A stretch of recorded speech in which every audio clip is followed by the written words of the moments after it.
邻居老头每天凌晨5点起床健身，在小区花坛大喊大叫，吵得小区里的住户没有一个睡得好觉。有人劝阻他，却被老头一声河东狮吼下跪。买下这套601的房子时，房产经纪人偷偷劝告，在网上搜索一下有事实。那健身的老头，你千万不要惹他，他脑子有问题。我嘲讽经纪人太胆小，毕竟我精神病也不是1天2天了。然而第一天住进去，睡得正香，被一声嗷嗷叫给瞬间喊醒。此时正凌晨4点。我怒气冲冲地扎到小区花坛前，准备冲上去质问，边上在晨练的阿姨一把拉住：“你刚来别跟他一般见识，他这人脑残，见人就骂。”我又不是被吓大的。我无视了阿姨的劝阻，冲到老头面前：“老邓，你能不能小点声，吵到我睡觉了，知不知道？”老头指着我鼻子开骂：“小区是你家的啊，老子怎么锻炼关你屁事！”我看着老头专横跋扈的脸，顿时有犯病的趋势，刹那间怒火中烧。你再大点声叫，我让你从今以后叫不出声，你信不信？老头气得挥拳朝我打来，见状我笑了，他不知道我还练过格斗。就在拳头即将要砸到我脸上时，我猛地侧身一躲，右手伸出手指，顺势给老头加了点力道。顿时老头左脚绊右脚人，一下摔在地上。老头震惊，抬手一摸，脸上被摔得出血了。来人呐，救命啊！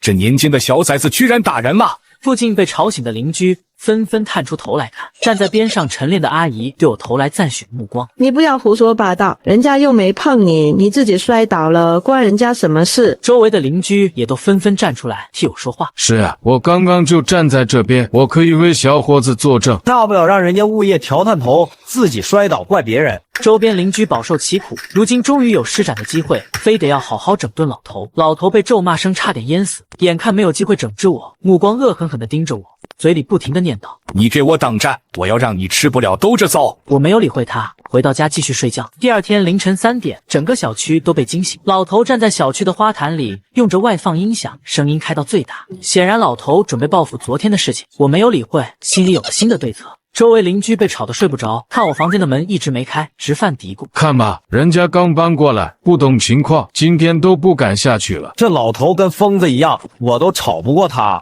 老头见到我没有下楼，更加肆无忌惮，甚至加大了叫喊声。与此同时，我拿着一双崭新的运动鞋走到楼下，老头挑衅地盯着我：“老头，昨天是我不好，左思右想觉得不对，这不，昨天刚去店里买了双新鞋子给你赔罪。”老头被整懵了，还有送上门的好事。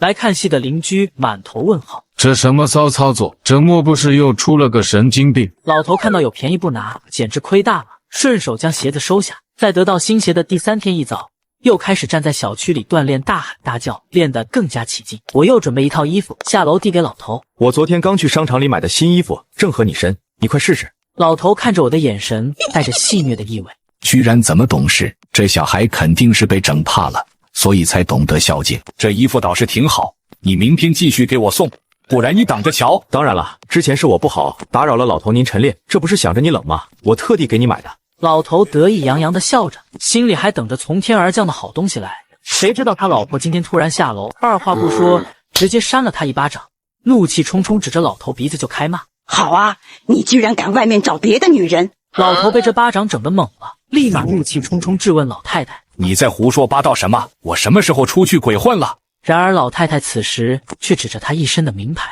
说：“你这身衣服哪个狐狸精送你的？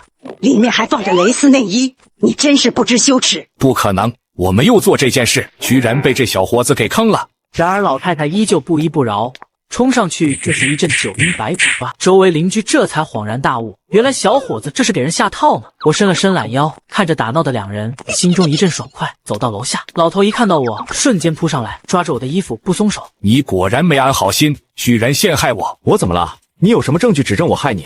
我伸手将老头的手臂拽下去，抚平衣服的褶皱。老头噎住，一时间居然拿我没办法，于是乎将怒火转到周围邻居身上。你们不是都看到了吗？就是他给我的这身衣服。人家小伙子有病啊，还给你送名牌衣服，指不定是你在外面鬼混，自己没藏好。你不要乱咬人好吧？就是，我可以作证。邻居纷纷站在我身边，他们一家都是脑子有问题，尤其是他婆娘闹得特别凶，这小伙挑拨离间的功夫做得不错啊。老太太怒火中烧，跳起来抓着老头的衣服暴揍，甚至直接将老头打成猪头。边上的麦克风外放着他的惨叫声，邻居们纷纷探出头来看热闹。见状，老太太更起劲，甚至直接拖着老头就往回走，一边走一边说要回去再好好教训一顿。在路过我的时候，老头眼神凶狠地锁死我，你给我挡着，我要你死！我故意装作很无辜的样子，摊了摊手。我可什么都没做。老头被老太太收拾了一顿，面子被丢。这2天奇迹般没再出现，我瞬间在小区里出名，整治恶霸的名头十分响亮。我原以为终于结束了，没想到坏事接踵而至。半夜，楼道里突然响起剧烈的广场舞音乐，我的睡意被吵醒，怒气冲冲地打开房门，不知是谁在我家门口放了个旧喇叭，声音开到最大。这谁啊？一点道德都没有！邻居投来埋怨的目光，我一下便知道谁做的。小伙子，那老头肯定是盯上你了，只怕这段时间又要没好觉睡了。邻居叹气，见我把喇叭关掉，关上房间门前，劝诫一句。清醒后，我想到个绝妙的办法，扣下电池，我将喇叭扔掉，从网络上购买了款巨型音响。到货后，我特地趁着夜色浓郁，将音响拖到7楼的杂物间，将杂物间锁起来后，我打开蓝牙。巨型音响开始播放哀乐，因为老头的骚操作，7楼的住户几乎搬空了，整个7楼弥漫着哀乐的声音，大到几乎震耳欲聋。我从7楼下去后，没一会儿功夫，就看到老头打开房门，嘴里骂骂咧咧，河东狮吼再次展示威力。哪个小兔崽子干的？还让不让人睡觉了？让我逮到了，我非要宰了你！老头吼了2嗓子，硬生生把自己喊哑了，挨家挨户的找声音来源。摸索到杂物间时，老头被气得面红耳赤，门上了锁，根本打不开。老头气得准备拿榔头撬开，一道白炽灯光照下，直接打在老头身上。好啊，又是你！昨天在楼下大喊大叫也就算了，今天又来一出。老头的脸被照得通红，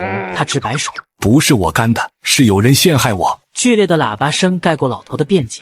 7楼就剩你一家住户，别给我耍赖！你干这件事不是一次。物业将此事报警处理，我趁乱把音响关了。楼上的邻居纷纷跑下来看热闹。警察到场，看又是这位老头，便知道这次又是因为扰民。大哥，这人也不是一次了，你看着处理吧。是啊，天天扰民，吵得我们半夜都睡不好觉。今天警察也在，人家都出警不是一次了，奈何之前都是挠痒痒，这次定要好好处置他。警察记录好事件经过，直接将老头行政拘留处置。你们听我说，这真的不是我干的，肯定是601的小兔崽子为了报复我才做的。你们难道就是这样办案的啊？一点也不听群众的话。老头咬死我，我站在一旁摊了摊手。你也不是第一次了，周围这么多邻居都可以为你作证。你半夜不睡觉，多次扰民，现在跟我回警察局进行批评教育。老头鬼哭狼嚎的辩解，可惜无人听见。邻居纷纷对我投来赞许的目光，我摆了摆手，示意停下，不要多嘴。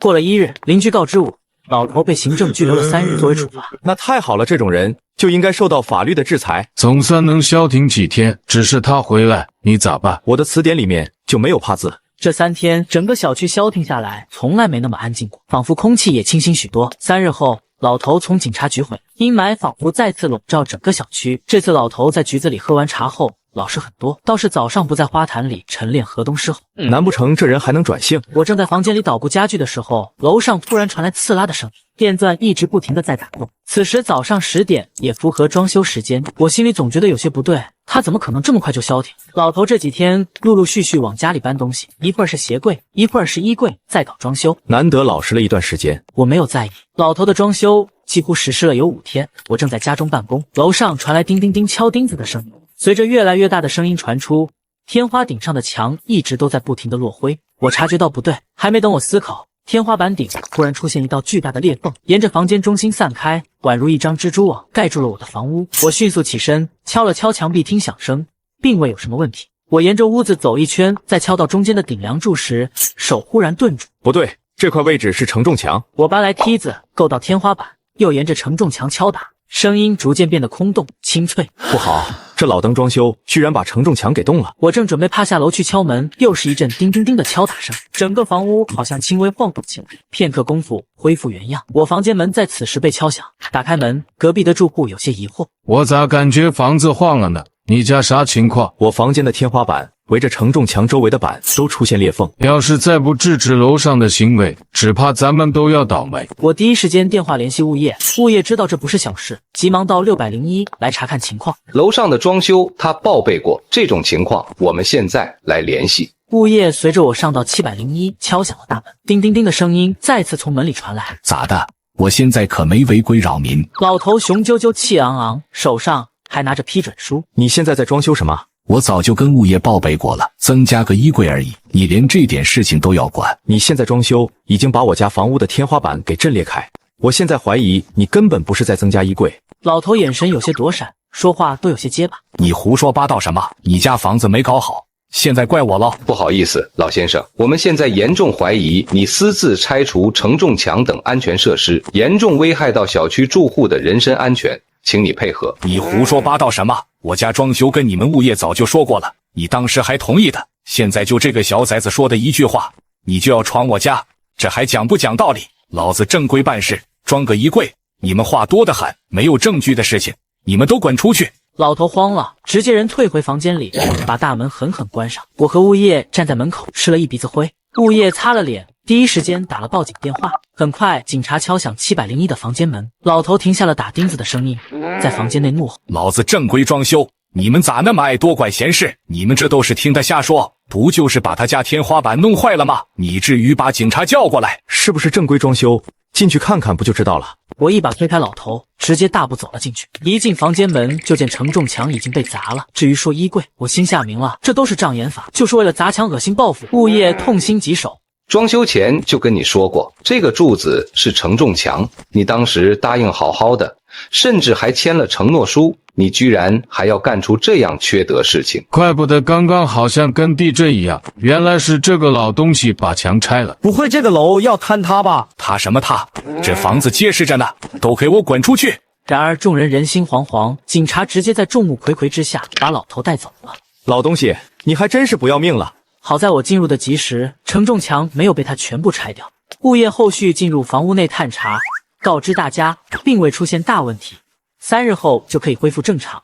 而在我的起诉下，老头这属于犯了刑事案件，不仅仅要面临巨额罚款，甚至还要赔偿物业以及各个住户的维修款。老太太看到老头被带走后，鬼哭狼嚎，心里起了报复的心思。你个小崽子，你等着吧，我非得整死你！无所谓，有本事你就来。自从老头被抓走后，老太太直接继承了老头的意志，开始搞事情。不出3天时间，周围的邻居议论纷纷。我出门买菜时，看到邻居看我的眼神有些不对，我察觉到我有几分不对，我拦住隔壁603的住户：“你们看见我躲什么？”现在外面都在谣传，说你干的都是不正当职业，说是在外面卖，并且不讲素质，在楼道里乱扔垃圾。这谁传出去的？邻居摇头，手指了指楼上。你最近把701得罪透，他们肯定要搞你。听说这件事都传到隔壁住户楼，你自己注意点吧。好事不出门，坏事传千里。我握紧拳头，看来不把这对老夫妻整治一顿，他们不知道天高地厚。我观察老太婆的行动轨迹，她每天早上都要去超市购买打折货。我佯装打扮，跟在老太婆身后，忽然见老太婆手上拿了盒猪肉，往口袋里面揣。我心中有了新的对策，见老太婆并未结账，直接出去，这可是主动送上门来的好事。我随即联系上超市管理员，麻烦他们调查监控。管理员非常感激，并且将此事报警立案处理。我拿出手机，将老太婆偷窃的视频录入相册中。第2日一早，我被楼上的喧哗声音吵醒，上楼查看情况，却见到昨天的管理人员和警察登门701。警察亮出证件，询问老太婆：“昨天你是否在该超市里有偷盗行为？”你们胡说八道什么？我啥时候偷东西？居然还敢闹到我家里来？信不信我告你们诽谤？昨天你在店内偷了1盒猪肉，这是视频证据，并且在此之前，大数据监控出你在店内有连续3次以上的偷盗行为，此事已经构成犯罪，我已报立案处理，请你跟我们去警察局走一趟。管理员放出监控视频，当着老太婆的面播放，周围来看热闹的群众纷纷凑上来观赏。老太婆气得脸都绿了，看到监控是她自己，又辩解不对：“你们就是欺负我年纪大了，记性不好，不就是忘记付钱吗？你们至于这样吗？周围邻居可都知道我是什么人品，怎么会做这种事情？忘记不是理由，你这种行为就是盗窃。”老太婆没理也变成歪理，她叉腰，一副没有做错的模样。我站上前去，手机内还播放着一段视频，是老太婆在楼梯口同邻居造谣的监控录像。不好意思，你的人品我实在太有话语权了。你在小区里散播谣言，到处泼我脏水，肆意抹黑我的个人形象，请问这种情况应该怎么处理？老太婆的2个视频被我发送到了业主群，群内如同炸了锅。平时嚣张跋扈的很，看不出来做点事情这么恶心。之前跟我说这601小伙子的事情，我都不相信，还好我没听信谣言。我转身将视频放给警察看，警察点点头。这件事已经构成诽谤罪，并且你还有偷窃行为，跟我们去警局。老太婆直摇头，不肯跟警察走。我才没有诬陷你，还有你这个小伙子，你自己不干净，难道还要别人说吗？警察有些恼火，你当别人面辱骂是吧？罪加一等，随便骂人可是要吃罚单的。老太婆瞬间闭嘴。一群警察架着她，把她抬去警察局。之前的谣言瞬间不攻自破，业主群内消息散播极快，都说不是一家人不进一家门，老头干缺德损人的事情，老太婆也是。不少业主对我十分感激，因为自从有了我来住进小区，2个毒瘤不过短短时间内被铲除。还给小区整个安宁。小区的居委会在事后告知我警察的处理结果，要坐牢1年，并且罚款上千元。因为我这见义勇为的表现，被评为小区优秀业主。然而我才睡了3天好觉，我的快递就被偷了。从邻居那知道，楼下老太太是偷快递的惯犯，整个小区的快递都不敢放门口。好家伙！这不是撞我枪口上吗？从快递员打完电话到我去门口取快递，只是隔了10分钟，我的快递就不翼而飞。我靠，我快递呢？小伙子，快递丢了吧？是啊，快递员给我拍照了，明明就放门口了。嗨，你就自认倒霉吧。咱们楼下有一个老太太，天天在小区瞎逛，以收垃圾的名义偷快递。咱小区啊，没人敢把快递放门口，下次注意点就好了。我的火气腾一下就上来了，那可是我新买的打印机用的碳粉，价值200元子，啥证据都没有，也不好找上门去吧。我靠，怎么什么奇葩人都被我给碰上了？既然你敢惹我，那就让你吃不了兜着走。当即我就采买了监控设备，放到电梯厅的隐秘处，监控我门口。又出门前往打印店，买了一大盒报废的碳粉，在里面设置了一个小机关，只要一打开，碳粉就会爆裂开来，又用快递盒伪装起来，将之放到门口。果然，到下午的时候，一个头发花白的老太太蹑手蹑脚地从电梯走了出来，先是左右张望了一下，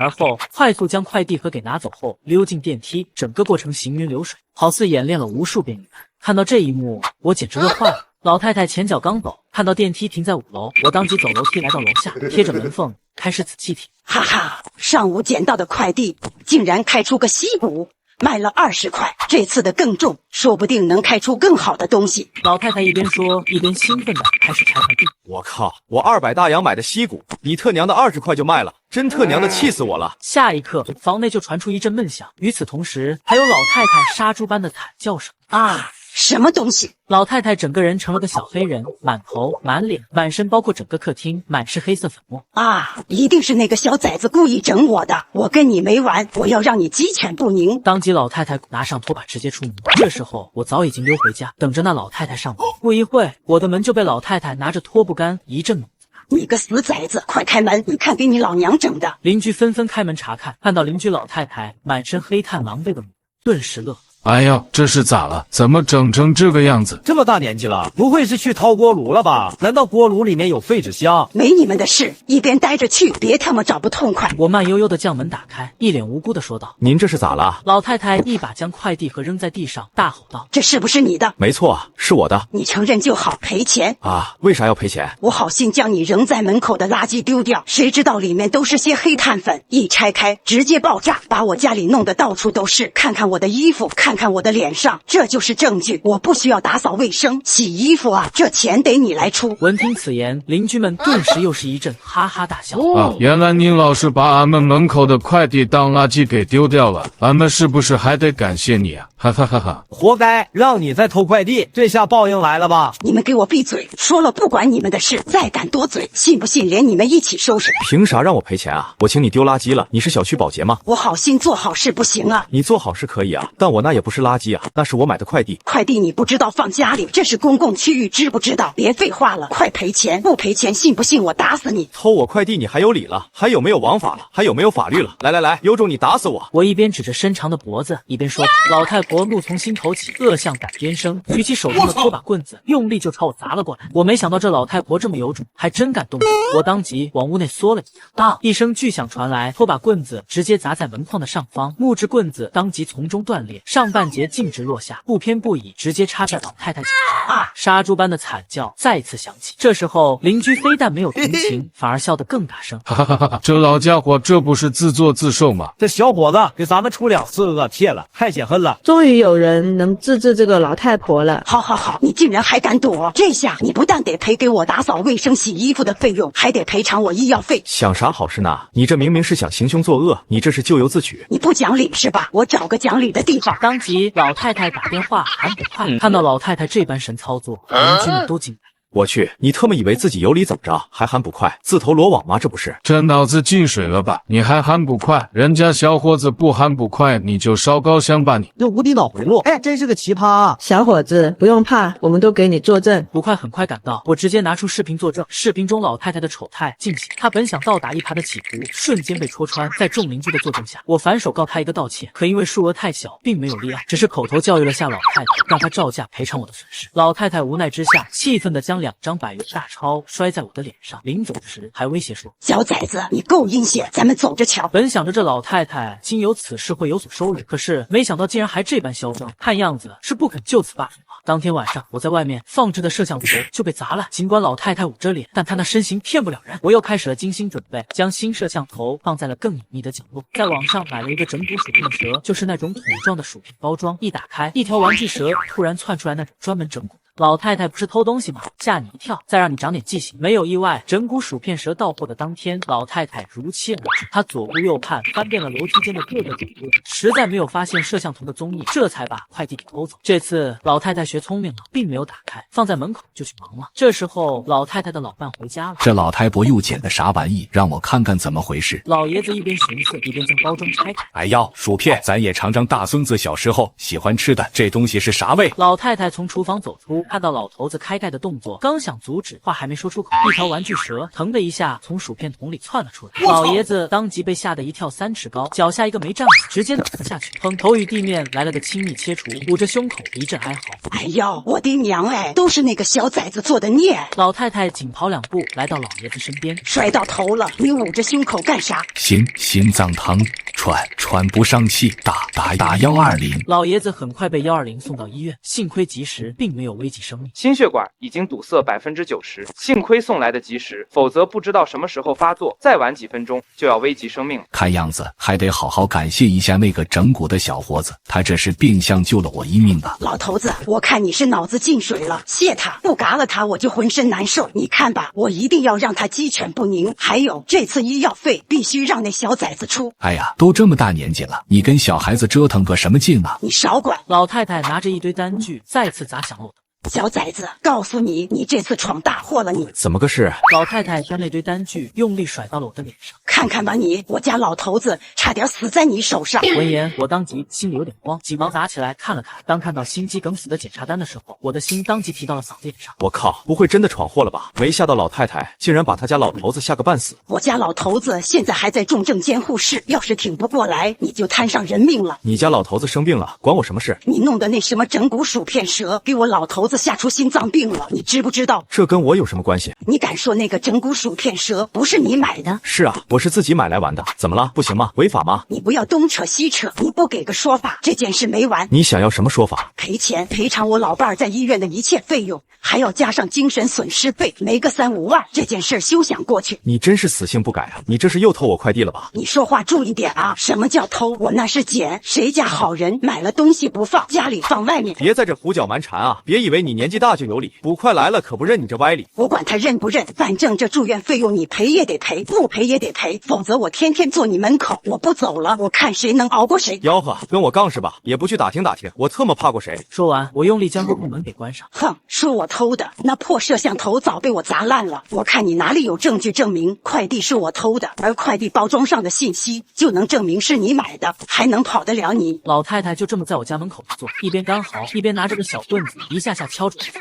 哎呀，嘎人了，还有没有天理啊？我就不信没有讲道理的地方了，活该天打雷劈的小小崽子啊！接下来，老太太在我门口打起了地铺，吃完饭就来我门口上班，就连晚上都睡在门口。我被她折腾得不厌其烦。好，跟我来这招是吧？我让你闻一下这个世界上最美的味道，看你还能不能待得下去。我在冰箱里取出了一罐鲱鱼罐头，小心的拿铁钉出个小孔，再用注射器偷出里面的液体，最后顺着门缝打了出去。门外当即传来老太太的吼叫：“好你个小崽子，又给你姑奶奶使阴招！你以为这样我就走吗？”没想到这老太太直接戴上了防毒面具，这给我整了一阵雾。她就这么一直闹腾，几天以后，整栋楼都被她搅和得不得安宁，纷纷在小区群里询问缘由。我一五一十的将事情讲了出来。怎么回事？这老太太又抽什么风？一同问。我在网上买了个整蛊薯片蛇，又被这老太太给偷了，偷回家给她老板吓了个半死，直接心肌梗死。这不拿着一堆单据要我赔偿5万，大家评评理，她这不是讹人吗？哈哈哈！这老太婆再次自作自受。小伙子，不用管她，不就是噪音吗？我戴上耳塞睡，我支持你到底。这老太太真的太过分了，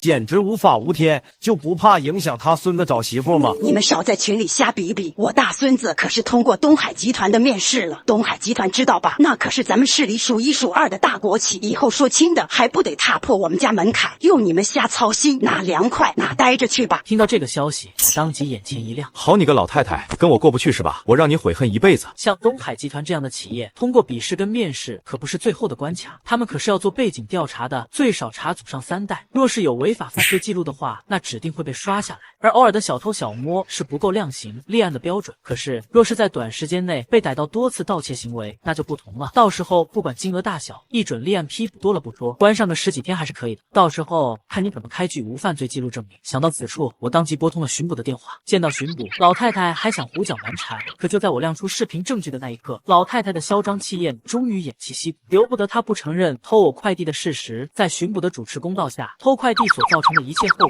都由老太太承担，还要给我赔礼道歉，并给全楼的邻居保证以后不再扰民。巡捕这才放过了她。这次老太太离去的时候，并没有放狠话，而是满脸恶毒的瞪了我。我知道她并没有放弃搞我，这也是我乐意看到的。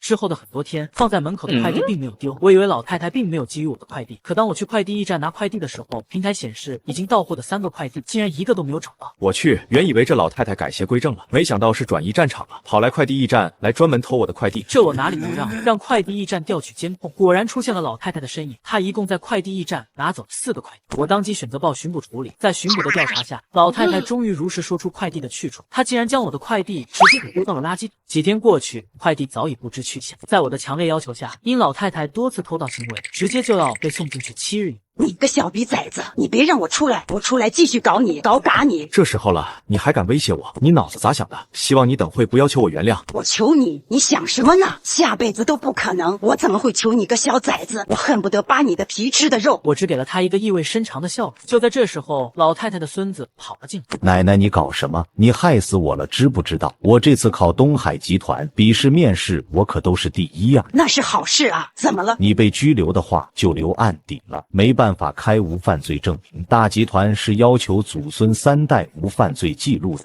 你这样，我辛辛苦苦准备1年多，好不容易通过的考试就全砸了。老太太顿时傻眼，怎么会是这样？奶奶，算我求求你了，好不好？你就给这位大哥道个歉，请求人家的原谅。我真的不想失去这份工作啊。可是老太太还没跟我道歉，一个美妇人先找上来。你们快递站还没找到我的快递吗？那可是我花10万买的包包。快递站工作人员当即将目光投向老太太。看什么看？我只拿了这个小崽子。不，小伙子的快递我可没有拿什么珠宝。这位先生的快递一共3个，而你丢掉的可是4个。闻听此言，老太太脑袋一阵血。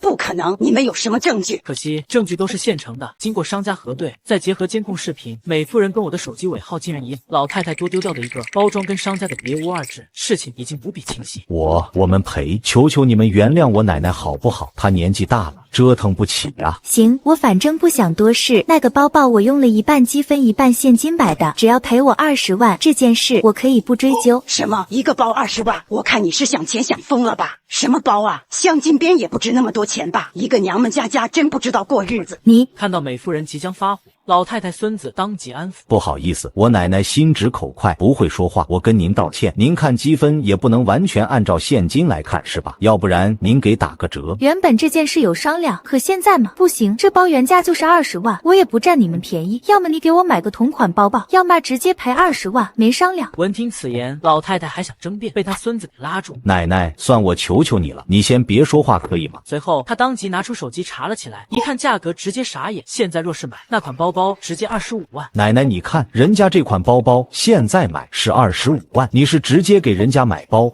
还是赔人家20万？我哪有那么多钱？这可是20万，不跟我那些快递一样小打小闹。要是判的话，这可不是7日游能够解决的，起码也得3年以上。闻言，老太太先是疑惑地看了一眼询问，得到肯定回答之后，当即瘫软在地。赔我赔，为了我大孙子，我把养老钱都拿出来赔给你，行了吧？美妇人拿到赔款之后，轻哼一声，飘然远去。老太太孙子将目光转移到我身上。大哥，我奶奶真的知道错了，还请您高抬贵手。见我没有搭理他，他当即推了推身旁的老太太。对不起，行了吧？你的快递我们赔你。这种道歉一点都不诚恳，我不接受你这种敷衍的道歉。奶奶，你就真诚一点行不行？为我的未来考虑一下好不好啊？对不起，我诚恳的跟您道歉，请求您的谅解，我错了，不该偷您的快递。与此同时，老太太的孙子一脸祈求的看向我。这些天，这个老太太给我带来了巨大的精神压力，弄得我头昏耳鸣，失眠多梦，没睡过一个好觉。我要求她赔偿我精神抚慰金。哥，您说个数，1万块。什么抢劫呢？老太太当即被他孙子给拉住。赔，我们赔，只求您能谅解。我愉快的收下1万块，给他们出具了谅解书。老太太被巡捕教育了一通之后，并没有再为难他。此事过后，这个老太太真就消停了几年。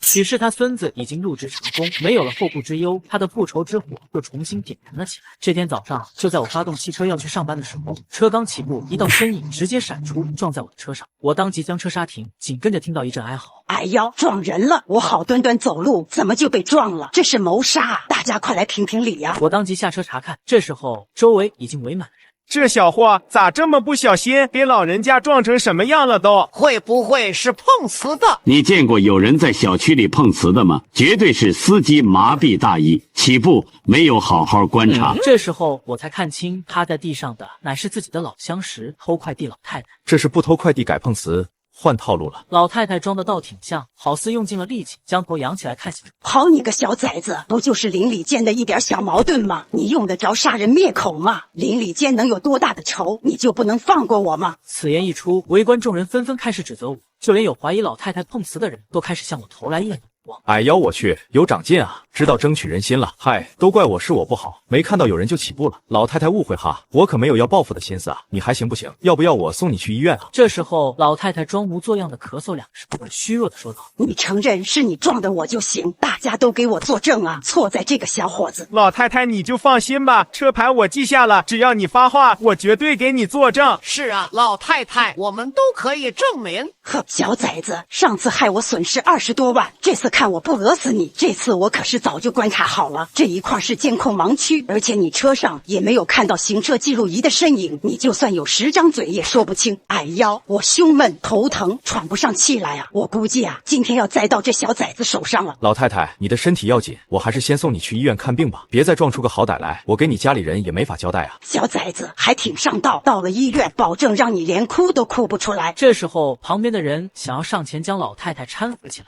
我当即出言阻止，都别动！你啥意思？老年人身子骨弱，都撞成这样了，还不赶快扶起来？就因为是老年人，所以才不能扶。你这小伙子是不是故意找茬？此言差矣，人是我撞的，我自然是想老太太好好的，可是为了老太太身体考虑，这时候贸然移动她，说不定会让伤情恶化，这样的后果你们承担得起吗？不错，我的确刷到过这样的视频，这时候伤情尚不明确，不是专业人员，若是贸然上前扶起，的确是有概率是伤情恶化。小伙子说的对，对吗？专业的事情就要专业的人去做。我现在就打120，让他们派救护车前来。老太太，你千万挺住，不要乱动哦。好你个小崽子，这么冷的天，我趴在地上，就像是趴在冰面上，你想冻死你姑奶奶呀？可是这时候如果自己起来，岂不是要露馅了？不行，不能功亏一篑，还是坚持一下吧。等了有10几分钟，老太太冻得浑身颤抖，嘴唇发紫的时候，救护车终于赶到。到了医院之后，老太太就开始作妖了。哎呀，不行，我感觉浑身的骨头都碎了，我要做个全身 CT 看一下。全身 CT 做完之后，大夫解读一切正常，可能是趴地上太久有点着凉。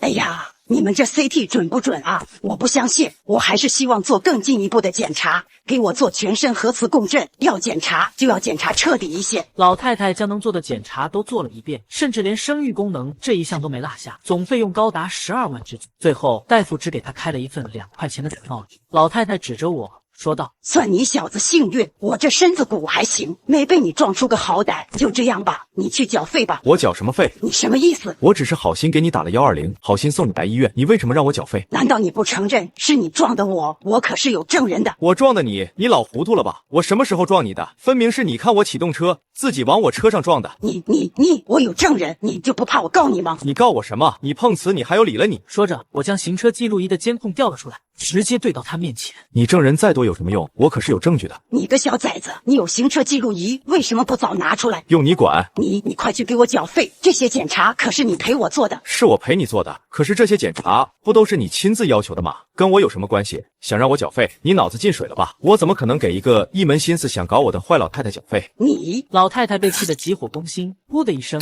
吐出一口鲜血，我则扬长而去，深藏功与名。老太太最后实在拿不出12万的检查费，无奈之下只得卖掉小区的房子，这才还上。自从老太太一家卖房搬走之后，再也没有发生过丢快递的事情。我又为小区解决掉一大毒瘤，还小区以安宁。这一刻，走在小区的绿荫小道上，感觉空气都格外的香甜。